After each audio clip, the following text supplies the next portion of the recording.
MG Listeners, pemilu tahun 2024 masih 2 tahun lagi. Tetapi persaingan dalam menentukan nama-nama calon presiden 2024 sudah mulai. Dan bukan hanya tahun ini, bahkan dari tahun lalu, baik politikus, ketua umum partai politik, bahkan relawan sudah mulai menggeliat dalam kontestasi calon presiden 2024. Lantas siapakah calon presiden 2024 yang akan ikut berkontestasi? Mengingat tahun 2024 akan menjadi pemilu serentak, bukan hanya partai politik tetapi pemimpin negara dan kepala daerah juga legislator. Nah, saat ini kami sudah terhubung dengan Direktur Eksekutif Carta Politika Yunarto Wijaya. Selamat pagi Mas Toto, apa kabar Mas? Halo, selamat pagi Eva. Selamat pagi, apa kabar Mas? Kabar baik, harus sehat. Harus sehat, harus semangat ya. Baik, Mas Toto, ini tahapan pemilu sudah ditentukan, manuver partai politik, pertemuan elit partai politik juga nampaknya makin gencar nih Mas Toto. Apakah artinya bidak-bidak catur perpolitikan sudah resmi nih dimainkan sekarang 2 tahun lagi jelang pemilu 2024? Iya, tahapan pemilu kan sudah akan dimulai ya, 14 Juni besok. Dan sebetulnya kalau kita bicara masih lama atau tidak, masih lama. Karena kita bicara pilpres dengan pileg nih 20 bulan lagi. Tapi memang nuansanya kan terasa sudah the election comes very early. Dan ini menurut saya ciri khas ya yang terjadi dalam open election. Apa sih open election? Situasi ketika kita tidak melihat lagi incumbent untuk bisa maju kembali. Beda dengan situasi di 2019 ketika Pak Jokowi masih bisa maju kembali, atau dulu 2009 Pak SBY masih bisa maju kembali. Dari apa yang kita sebut dengan open election ya. Open election ini apa sih? Open election itu adalah situasi ketika incumbent tidak bisa maju kembali. Sehingga kemudian kita melihat sosok-sosok atau ketum-ketum atau orang-orang yang memiliki libido politik untuk menjadi capres atau cawapres, otomatis libidonya lebih besar di open election ini. Berbeda dengan situasi 2019 misalnya, ketika mereka merasa berat untuk melawan incumbent. Ini yang menyebabkan bahwa komunikasi akan berjalan dengan lebih intens. Dan polanya juga semakin tidak terbaca. Tidak mudah buat kita kemudian membaca misalnya apakah yang sekarang menjadi bagian dari koalisi pemerintahan nanti akan bergabung di 2024. Tidak. Atau sebaliknya oposisi sudah pasti akan bergabung dengan oposisi saja. Menurut saya tidak, ini situasinya akan betul-betul sulit untuk dibaca polanya. Dan kita akan terus-menerus nih melihat bagaimana pertemuan-pertemuan antar tokoh parpol, antar baca pres atau baca wapres gitu misalnya kan. Dan yang menarik kan adalah kemarin sudah muncul, kemudian pemantiknya adalah munculnya koalisi dalam koalisi. Ada KIB, isinya adalah 3 partai, yang 2 sudah masuk dalam barisan koalisi, 1 lagi katanya akan masuk dalam barisan koalisi. Lalu direspon juga oleh manuver Bang Surya Paloh misalnya, pertemuan dengan SBY, pertemuan dengan Prabowo, yang menyebabkan situasi makin sulit untuk dibaca. Jadi yang bisa disimpulkan pertama adalah ini akan sangat cair.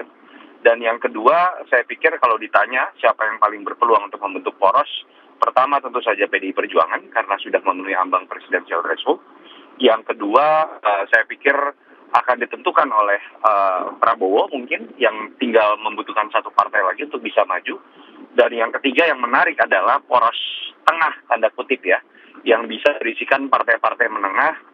Dan bisa saja kemudian mereka akan menunjukkan sosok capres yang kuat dan tidak punya tiket partai sampai sekarang.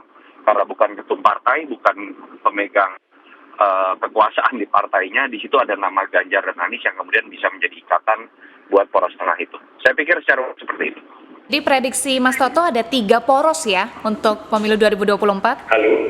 Iya, baik. Jadi prediksi Mas Toto ada 3 poros ya? Kalau kita bicara secara matematika politik memang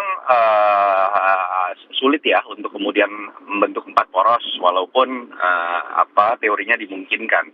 Tapi kalau untuk 2 poros pun biasanya itu lebih mungkin terjadi pada situasi ketika incumbent Baik. Karena masih sangat cair ya kalau kita lihat situasinya saat ini seperti yang tadi Mas Toto sampaikan ya.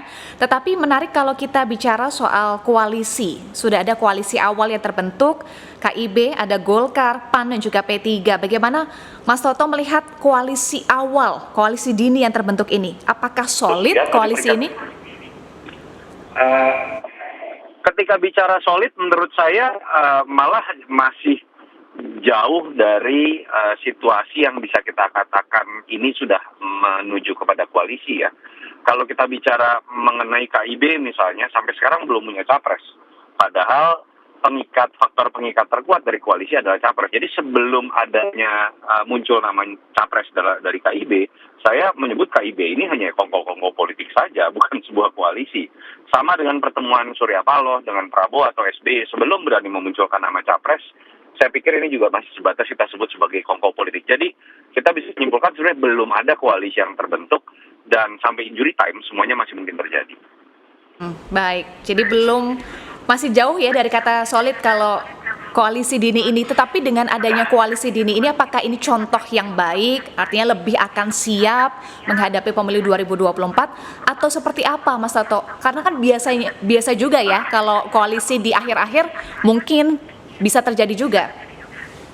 Iya, sebetulnya kalau secara teoritis bagus ya koalisi dibentuk lebih dini. Tapi harus disertai dengan beberapa prasyarat.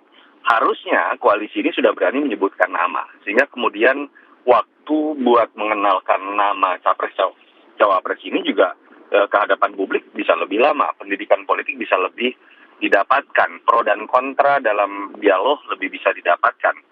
Kedua, saya berharap partai-partai juga bukan hanya sekedar berbicara namanya siapa, tapi kemudian gagasan apa yang pengen dijual dari mengusung nama itu.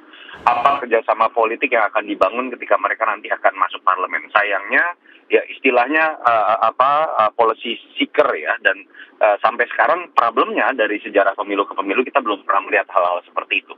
Teorinya baik, tapi tanpa disertai oleh lemparan gagasan dan sosok juga secara dini, saya pikir ya ini entah gitu.